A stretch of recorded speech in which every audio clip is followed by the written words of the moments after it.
지난 4월 한 지질학자를 만났습니다. 평생을 지질 연구에 힘쓴 김정환 교수. 단양 전체가 구조 지질학의 보고로 가치를 인정받았다는 평가입니다. 보도에 진희정 기자입니다. 일부가 아니라 도시 전체가 세계 지질공원으로 지정된 단양. 그 의미가 남다르게 다가옵니다. 단양 전체가 그 지질공원으로 지정됐다는 것이 큰 의미가 있는 것 같아요. 그 얼마나 낭만적이에요. 여유가 있어 보이고 이거하고는 다르잖아요. 대부분의 연대별 지질이 형성되어 있는 단양. 200여 개의 석회암 동굴도 보유하고 있죠. 켜켜이 쌓인 퇴적층은 사람들의 비옥한 농토가 되어 많은 사랑을 받았습니다. 고원생대부터 신생대까지 단양의 43개의 지질 명소에는 그 특징이 잘 드러납니다. 김정환 교수는 단양과 특별한 인연이 있는 지질학자입니다. 우리가 백문이 불여일견이라고 하잖아요. 100번을 듣는 것보다는 한 번 보는 게 낫다. 근데 지질학에서는 백견이 불여일타라고 해요. 100번을 보는 것보다 실제적으로 깨어보는 게 중요해요. 우리나라의 70년도에는 이런 한마가 귀했어요. 그래서 대장간에 가가지고 한마를 만들고 나무로 이제 자루를 만들었는데, 그리고 제가 영국 갈 때 75년도에 갔는데 이런 거 들고 갈 수 없잖아요. 거기서 샀는데 10파운드 주고 샀어요. 그 당시 75년도에. 굉장히 애착이 가는 한마예요. 꼼꼼하게 준비물을 챙기고 나설 채비를 하는데요. 오늘의 목적지 역시 단양. 그동안 수십 번도 더 다녀온 곳이지만 출발은 늘 설렙니다.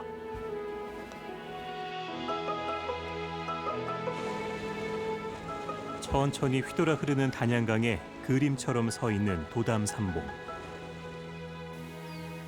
김정환 교수는 이곳에서 제자와 함께 추억 여행을 떠나볼 참입니다.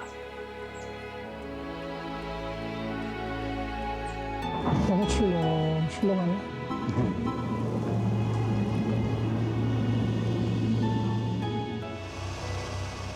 보트를 타고 둘러보는 남한강 한 바퀴. 그림 같은 풍경 속으로 들어갑니다. 옛 선비들이 사랑했던 도담산봉. 석회암 카르스트 지형이 선명하게 보입니다. 성문에 올라가 봤어? 저기요? 아니요, 저기요. 안 가봤어. 근데 이쪽에서 보면 굉장히 크더라고. 경사가 깊어가지고 조사할 때는 할 수 없이 올라가지만. 네. 보면은 오른쪽에 선이 있잖아. 네, 그쵸. 그지? 한쪽으로는 단층 경계. 이쪽에 단층이 있을 거라고. 네.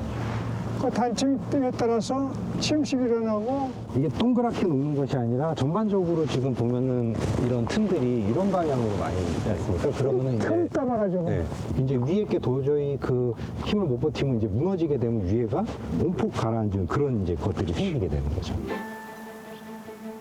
석회동굴의 천장이 무너져 내리고 일부가 다리 모양으로 남은 성문. 자연이 빚은 예술 작품이죠. 어떤 때는 자연을 자연대로 그대로 즐겨야 되는데 우리는 그걸 자꾸 분석하려고 하기 때문에 그게 문제가 되는 거예요. 방향이 어떻고 어떻게 되고 그렇게 되고. 왜 그러고. 지질 연구에 매진하는 스승을 제자는 묵묵히 따라왔는데요. 벌써 30년이나 됐습니다. 이 교수님은 좀 특이하시다 라는 생각이 좀 있었어요. 그러니까 그 가장 큰 건 뭐냐면 3학년 때 저희가 이제 그 소위 필드라는 걸 야외에 뭘 나가서 하는 걸 처음 해보게 되는데 그냥 실내에서 우리 그냥 강의 들을 때는 막 이렇게 많이 졸았는데 밖에서 할 때는 단 1시간도 그렇게 하지 못하게 되게 열정적으로 하신 그 에너지가 이렇게 전달이 된다고 해야 되나요? 그때부터 제가 따라가기 시작해서 정년 퇴임하실 때까지 5년을 따라다녔습니다. 그런 관계입니다. 오랜 기억을 더듬어 한 노두를 찾아왔습니다. 여기 이제 노도가 있는데 이게 오래돼서 이제 여기가 풍화가 좀 심한 상태. 원래는 이게 흙을 다 긁어야 돼요. 네, 맞아요. 층이 이렇게 나가야 되는데 여기서 이제 이렇게 나가죠. 네, 방이 완전 밖에 있으니까. 그렇다면 여기서는 무슨 큰 홀딩이 있을지 모르지. 지층과 단층이 지표면에 노출된 노두는 지질 연구에서 무척 중요한데요.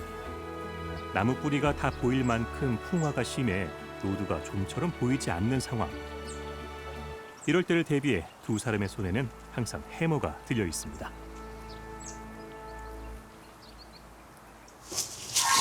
너무 야, 깊어. 이거 엄청 많이 풍화됐네요. 그동안에 네. 안 와가지고 거기에 뭐 이- 이렇게 써있는데. 비바람으로 인해 주변의 흙이 수년 동안 흘러내려온 건데요. 흙을 계속 파냈더니 드디어 노두가 드러납니다. 층리가 발달된 묘봉층, 고생대 지층인데요. 점토가 굳어서 치밀해진 점파남 노두입니다. 지금은 여기 온 지가 뭐 한 한 10년 이상 되니까. 거의 15년에서 네. 20년 가까이 되니까는 저 위에 거 남아있는 것만 보는 것도 큰 행운이에요. 그렇죠. 여기 그나마 이게 나무가 막아주고 그래가지고 얘가 살아있는 막아줬거든요. 거고. 네.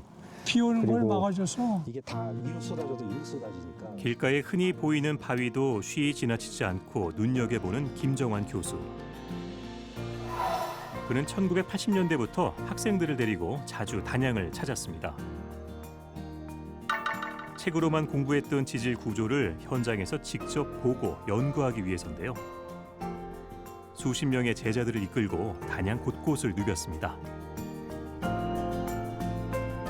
1983년 여름방학 때 그 선배 교수님이 학생들하고 단양에 실습 나가는데 같이 가지 않겠냐 그래서 좋다고 그래서 같이 가게 됐죠.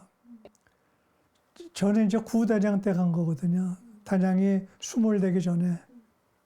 그때는 단양에 비포장도로고 건물만 이렇게 그 서부 영화 나오는 것 같아요. 새하얗게 눈이 내린 겨울에도 장마와 무더위가 심했던 여름에도 김정환 교수는 계속 야외 답사를 나왔습니다. 그렇게 끈끈해진 단양과의 인연. 그 옛날에는 학생들 같이 오면 맨 뒤에서 보고 앞에서 보고 기차 오나 안 오나 그렇지. 한 명씩 세워가지고 기차 온다고 막 이렇게 해가지고 이렇게 담벼락으로 막. 학생들이 참 잘 따라줬어. 해선된 철길 위에서 옛 추억들이 새록새록 떠오릅니다. 비포장 도로를 따라 걷느라 결코 쉽지 않았지만 하나같이 다 귀한 시간이었습니다. 선생님 그럼 여기는 거의 몇 번 정도 걸어가신 거죠? 여기 83, 85, 한 25년 정도 85년. 다닌 것 같아. 그쵸. 적어도 20번은 다녔어요. 아무리 적어도. 지나고 보니까 대단했던 것 같아. 젊은 교수들이 해야 되는 거 아니야? 물론 맞습니다. 그래서 하라. 그 당시에는 우리가 버스를 타고 가야 되는데 중령역에서부터 필드를 야외를 시작하거든요. 조사를. 봉하리에 중간에 학교가 있어요. 그 버스 항상 10,000원이죠. 거기서 30명이 탔으니 뭐 말할 수도 없잖아요. 내리다 보니까 도시락 박스를 두고 온 거예요. 버스에다가. 이제 다 굶게 생겼어요. 그 한 학생이 뛰어가지고 버스를 따라가는 거예요. 한참 후에 보니까는 도시락 박스를 찾아왔어요. 어떻게 된 거냐 그랬더니 뛰어가다 보니까는 오토바이가 와서 도시락을 찾고 타고 왔다고 그러더라고요. 진짜 그때는 이제 원더풀 뭐 판타스틱 뭐 이런 말이 저절로 나오는 거죠.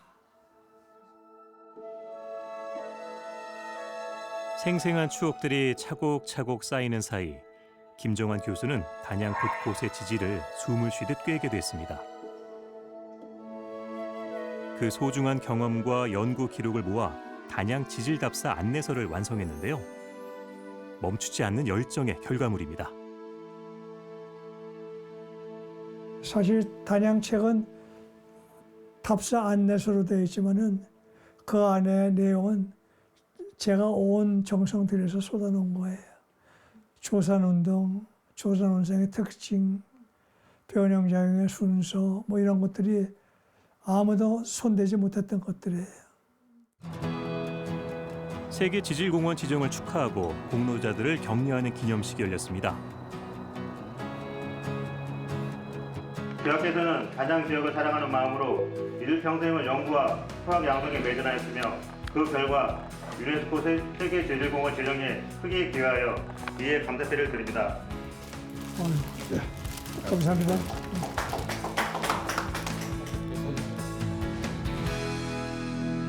김정환 선생님이 단양에 대한 특별한 이제 애착이 있으셨고 그것 때문에 정말 그렇게 힘들고 토요일을 반납해 가면서 또 여기 단양 올 때는 며칠씩이나 이렇게 해서 학생들 데리고 계속 오셨거든요.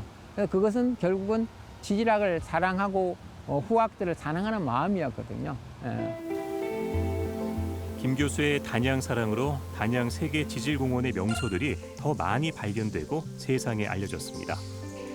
김정환 교수는 지질의 보물 창고 단양이 많은 사람들에게 널리 사랑받길 소망합니다.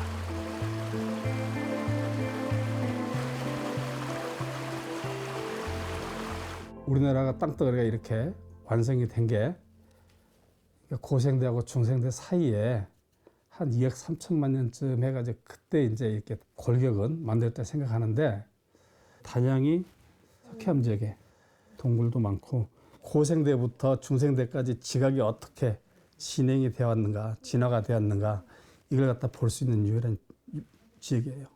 우리나라 지질학 시작하는 학생들은 반드시 한번 와야 되는 거고 교과서에 보던 그 지질 구조나 교과서에서 나오던 여러 지질 설명이 여기에는 풍부하게 나와요. 그래서 지역 주민 입장에서는 그 지질 유산이나 지질 장소가 중요한 건 뭐냐면 아무리 봐도 딸지 않는다는 거, 아무리 오래 놔둬도 썩지 않는다는 거. 그래서 우리가 지질공원을 하는 데서 세계지질공원 지정을 받거나 국가지정을 받은 곳에서 지역 주민의 정체성이 좀 올라간다라는 좀 분석이 있습니다. 인구 3만이 채 되지 않는 소도시 단양. 이번 유네스코 세계 지질공원 지정은 단양의 지질학적 가치를 알아본 지질학자들이 진득하게 걸어온 성과이자 지역의 쾌거인데요. 수십 년 단양 지질 답사를 하는 동안 웃지 못할 일들이 참 많았습니다.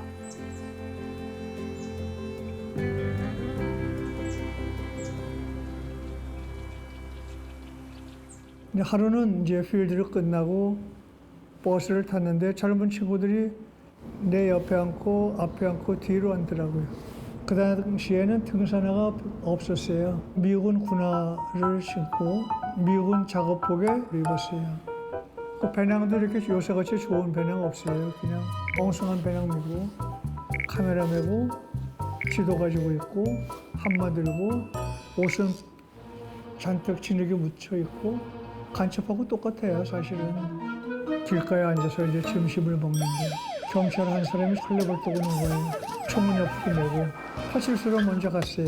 신분증 보여주고 교사소에서 공문 보냈을 텐데 받지 못했냐. 그 당시에는 간첩 오인을 받는 경우가 많기 때문에 그런 일들이 많죠. 그랬더니 그다음부터 안 오더라고요. 하나도 안 입으셨어요? 안 힘들어요.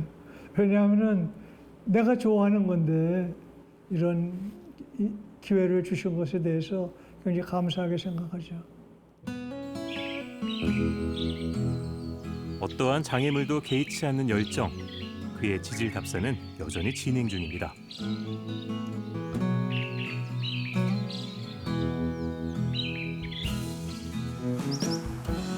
단양 세계 지질 공원을 널리 알리고자 대한지질학회에서 야외 답사 프로그램을 마련했습니다.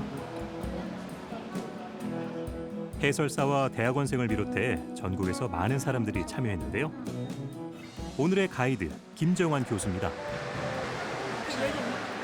지질학자한테 가장 즐거운 거는 좋은 노드를 보는 거예요.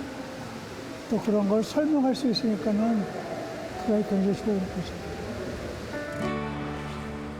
억겁의 시간 속으로 걸어 들어가 지구의 나이를 찾아보는 야외 답사. 단양의 지질 명소 가운데 대표적인 곳 몇 곳을 살펴볼 예정입니다. 첫 번째 장소, 천동리 다리안 계곡에 도착했습니다. 한참 이쁠 때야. 너무 예뻐요. 그지? 색깔이. 철쭉이야. 저희가 보통 아니 옛날에는 5월 초에 폈거든. 맞아요.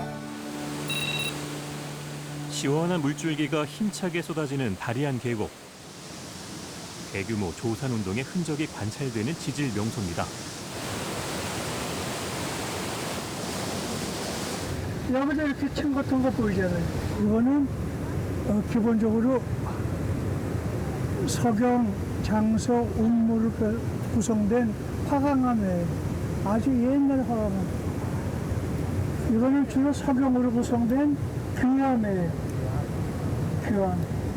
그래서 이거를 이름을 원래는 장산층, 장산귀암층이라고 부르고 이거는 화강암이라고 불러요.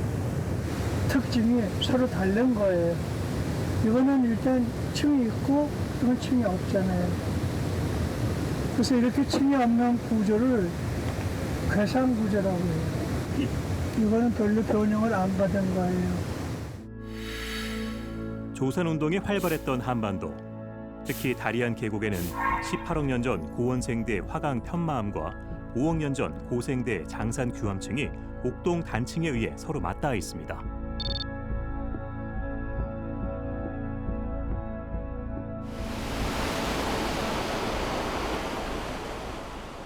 (13억 년을) 뛰어넘는 지질대가 한자리에 마주하고 있는 의미 있는 장소입니다. 참가자들은 김정환 교수의 설명을 들으며 대규모 조산운동을 상상해 보는데요. 쪼립질. 흑은모는 유색 강물로 조금 보이고 밝은색 강물들은 석영장석. 천금 같은 기회를 놓칠세라 학구열을 불태우는 참가자들. 열띤 토론의 장을 펼치며 남아득한 지구의 시간을 탐구합니다.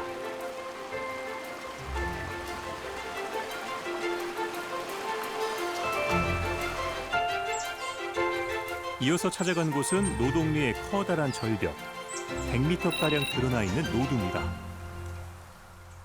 그다음에 여기에는 숲곡축면이 있어요. 이렇게. 하나는 숲곡축의 평행한 전리, 하나는 숲곡축의 수직인 전리, 그리고 대각선으로 발달하는 전리. 근데 지금 여기서 가장 영향을 주는 거는 직각인 것. 숲곡축에 대해서 직각으로 일어났죠.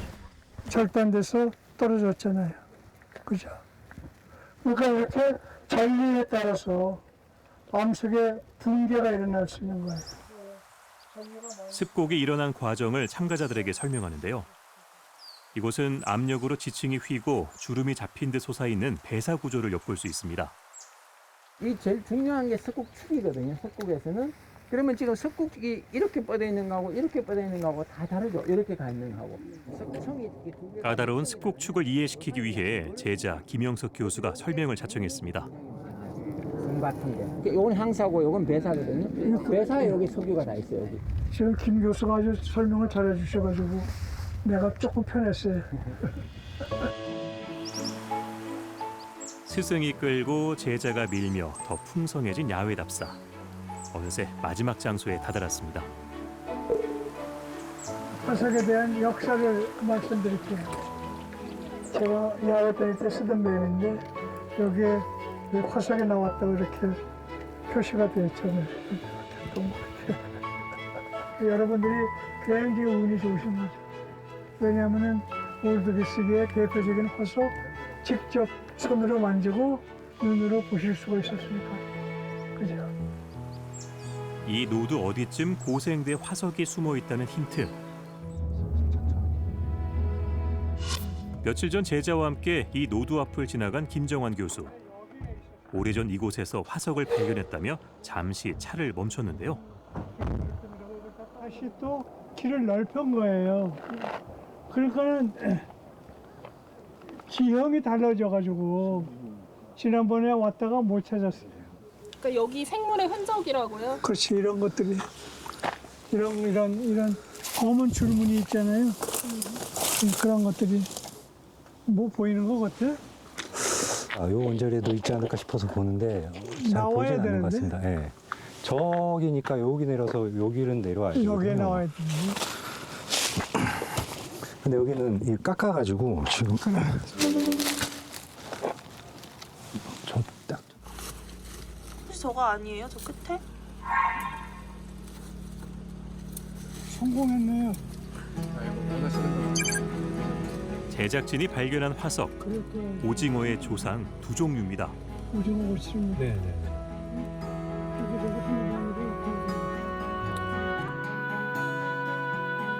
단양에서 보기 드문 고생대 두 종류 화석. 두꺼운 고깔 모양이 선명하게 남았습니다. 화석 발견 소식을 듣고 답사 참가자들도 적잖이 설레는 모양. 두 종류 화석은 이 지역이 바다였음을 알 수 있는 증거입니다.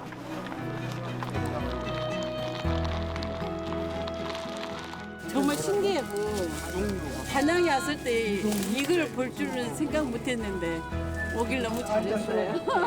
너무 좋아요. 4학년 전에 된 화석이 지금까지 이렇게 남아있다는 게 참 너무나 신기합니다. 기다란 고깔을 쓰고 유유히 헤엄쳤던 두 종류. 김 교수가 지나간 이곳은 4억 년 전 바다였는데요. 흥미로운 상상이 날개를 펼칩니다. 단양이 태자감이 굉장히 많은 곳이에요. 특히 단양에 있는 태자감은 대부분이 바다에서 쌓인 지층이거든요. 그런데 굉장히 많은 태자감이 많은데도 불구하고 생각보다 화석이 별로 없어요. 그래서 이 화석이 나온다는 얘기는 이 지층은 어느 지역에 있는 어느 지층과 같은 시기에 만들어진 암석이겠구나. 이런 것을 정할 때 굉장히 중요하기 때문에 그 화석을 발견하고 화석이 들어있는 지층을 본다는 것은 굉장한 의미가 있죠. 남한강을 호령하듯 병풍처럼 서 있는 사이남. 해설사 교육을 마치고 단양 지질연구 사제 3대가 이곳을 찾았습니다. 와, 드디어 찾았구나. 장기네, 바둑이 아니라. 네, 맞아요. 장기판이요. 장기판이야. 차, 상, 마, 졸, 궁. 그 다음에 졸, 여기. 그래, 옛날 사람들이 얼마나 멋쟁이야? 여기 딱 앉아서, 그늘 아니야? 그늘이 딱 져가지고 편안하게 즐겁잖아. 아주 즐기는 거 아니야. 우리 조상들이 그랬듯 잠시 사이남 그늘에 앉아 풍류를 떠올려 봅니다. 손잡이 색이 바랄 정도로 늘 쥐고 있던 해머는 잠시 내려놓았죠. 자네가 필드할 때에서 제일 힘들었던 데가 어디야? 그때 아시잖아요. 너무 비가 많이 와가지고. 맞아. 네. 비가 왜 그렇게 비가 네. 많이 오냐? 필드가 나가려면 비가 태백은 괜찮은데 맞아요. 하장만 가면은 그 산 넘어가면 비가 와가지고 맨날. 호텔이랑 이런 숙소들이 전부 다 저 단양구 쪽에 있습니다. 그쪽에서부터 여기까지 이제 요 부근까지 이제 잔장을 타고 왔었는데 나중에 돌아갈 때 배터리가 없어가지고 제가 밟아가지고 아까 저 왔던 저 길 따라서 이렇게 다시 가야 돼. 네. 네. 아직도 필드 하면서 제일 좋았던 딱 필드 동부라는 건 항상 그 필드가 뽑히거든요. 이제 저쪽에 노을이 져가지고 막 해 어두고 해가지고 근데 경치도 엄청 좋고 그래가지고 그런 그때가 제일 기억이 나는 것 같습니다.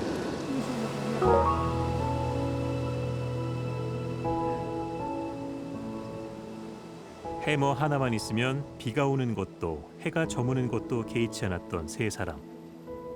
그래서 단양 지질공원에 더 각별한 애정을 갖고 있습니다.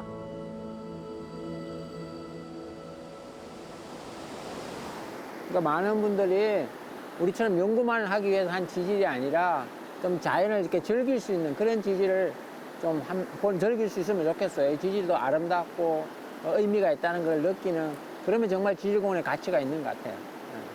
세계 지질공원은 치장을 하는 게 아니에요. 자연 그대로 보여드리는 게 그것을 치장한다고 해서 사람들한테 보여주기 위해서 무엇을 가미한다든지 하면은 그건 원래 색을 퇴색하는 거기 때문에 지질공원은 자연 그대로의 지질공원이 필요하다고. 아름다운 자연의 모습을 그대로 후손에게 물려주는 것, 우리의 숙제입니다. 스승이 뚜벅뚜벅 닦아놓은 길을 제자들이 부지런히 따라갑니다. 그 길이야말로 오래오래 변치 않으며 들여다볼 때마다 늘 새로운 것을 발견하니까요. 생각지도 않았던 것들이 나타났을 때는 거기에 대해서 몰두하니까는 지루할 수가 없죠. 재밌어요. 참 재밌어요. 그래서 자연의 소리를 듣는다는 것이 실질적으로 무슨 음성으로 말하는 게 아니라 걔네들이 가지고 있는 역사를 우리가 하나씩 하나씩 밝혀나가는 거죠. 익사이팅하지 않아요?